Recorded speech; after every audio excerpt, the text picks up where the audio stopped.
What if I told you that after thousands and thousands of hours of speaking in front of people, I discovered something completely unexpected? The best speakers are not the people who know the most words. They are not the people with the biggest vocabulary, and they are definitely not the people who never get nervous. In fact, some of the most powerful speakers I've ever seen are people who know how to do something much simpler. They make you feel like they're talking to you. That's it. And if you've ever walked into a meeting, a presentation, an interview, or even a simple conversation and suddenly forgotten how to speak like a normal human being, I want you to listen carefully, because after spending what feels like a lifetime speaking, practicing, failing, improving, and watching thousands of people communicate, I've learned that speaking well has surprisingly little to do with being a good speaker. It has much more to do with understanding people. And today, I want to share with you the lessons I wish someone had taught me before I spent all those hours learning them the hard way. The first lesson is probably the one that changed everything for me. Stop trying to impress people. I know that sounds strange, especially when you're nervous. When you stand in front of a group, what happens? Your brain starts asking questions. Do I sound smart? Am I speaking clearly? Do they like me? What if I forget what I was going to say? What if I mess this up?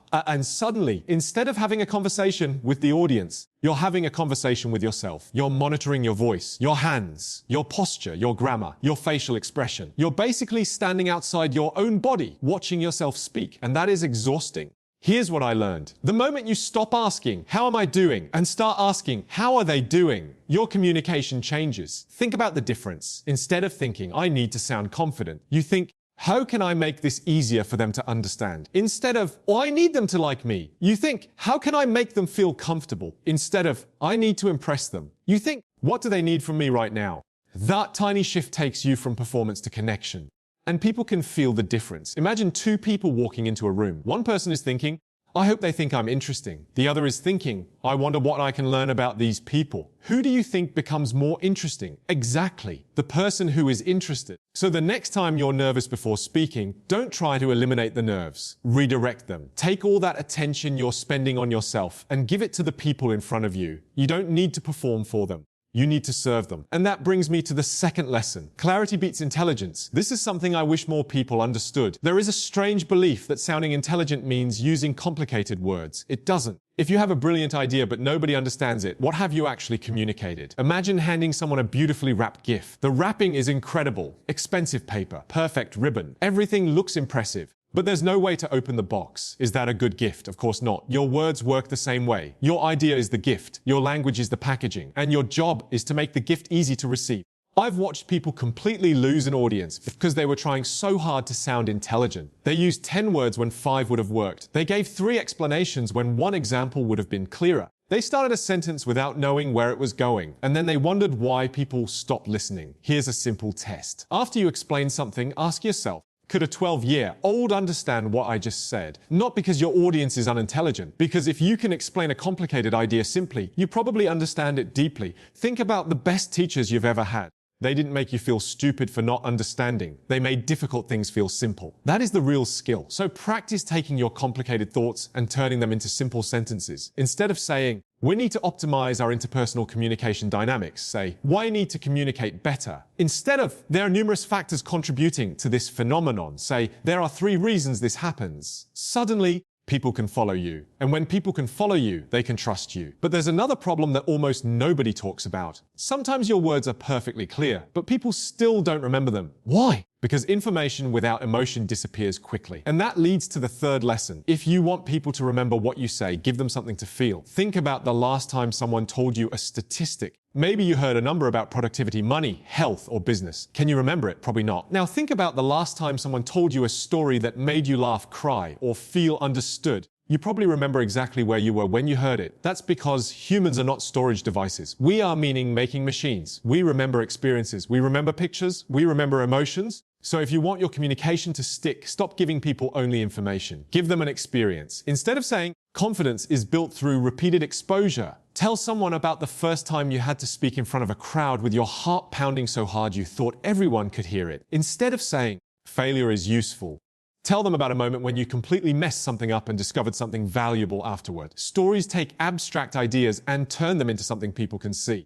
And you don't have to be a professional storyteller. Start small. When someone asks, how was your weekend? Don't just say, good. Tell them one interesting thing that happened. When you explain a lesson, give an example. When you make a point, paint a picture, because the human brain loves pictures. If I say, don't judge people too quickly, that's advice. But if I tell you about the quiet employee everyone ignored until one day she solved the biggest problem in the room, now you have a picture, and pictures stay. But here's where it gets really interesting. The more I spoke, the more I realized that one of the biggest differences between average speakers and powerful speakers wasn't their words. It was their pauses. And that brings us to lesson number 4. Silence is part of communication. Most people are afraid of silence. Someone asks them a question and they answer immediately. They finish one sentence and rush into another. They're so uncomfortable with the space between words that they fill every empty second with noise. Likey, basically. And here's the strange thing. The more you rush to fill silence, the less confident you often sound. A pause says, I'm comfortable enough to think. A pause says, this next thing matters. A pause gives your listener time to process. Think about music. Imagine a song with no pauses between notes. Every sound comes immediately after another sound. Would it be beautiful? Probably not. The silence gives the music shape. Your speech works the same way. So try something today. Before answering an important question, pause for 1 second. Not 5 seconds. Not some dramatic movie pause. Just one. Take a breath. Think, then speak. And when you make an important point, let it breathe. You might feel uncomfortable at first, but here's the secret. The silence feels much longer to you than it does to the other person. You're thinking, oh my goodness, everyone is waiting. They're probably thinking, he's thinking about the question. There's another reason pauses are powerful. They help you stop reacting and start responding. And that becomes incredibly important when conversations get difficult, which leads to the 5th lesson. The best communicators don't just control their words, they control their emotional state.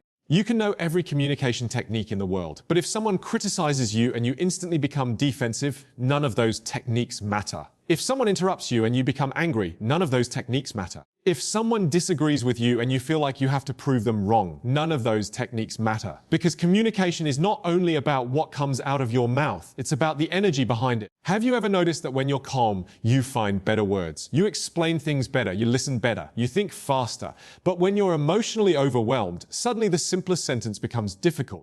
That's why one of the most useful communication skills you can develop is the ability to create space between what happens and how you respond. Someone says something you don't like. You feel the emotion. Pause. Breathe. Then choose your response. That tiny gap is where your power lies. You don't have to win every conversation. You don't have to correct every person. You don't have to prove that you're right. Sometimes the strongest thing you can say is, I understand why you see it that way. That doesn't mean you agree. It means you're secure enough to listen. And people who feel heard become much more open to hearing you. That's one of the biggest communication paradoxes I've learned. If you want people to listen to you more, become better at listening to them. If you want people to respect your opinion, become curious about theirs. If you want to be interesting, become interested. And if you want to sound confident, stop trying so hard to sound confident. There's one final lesson I want you to remember. You do not become a great speaker by waiting until you feel ready. You become a great speaker by speaking. A lot badly, sometimes. Awkwardly, sometimes. With mistakes. With shaky hands. With sentences that come out completely differently from how you imagined them. That's normal. You cannot think your way into becoming a great communicator. You have to practice your way there.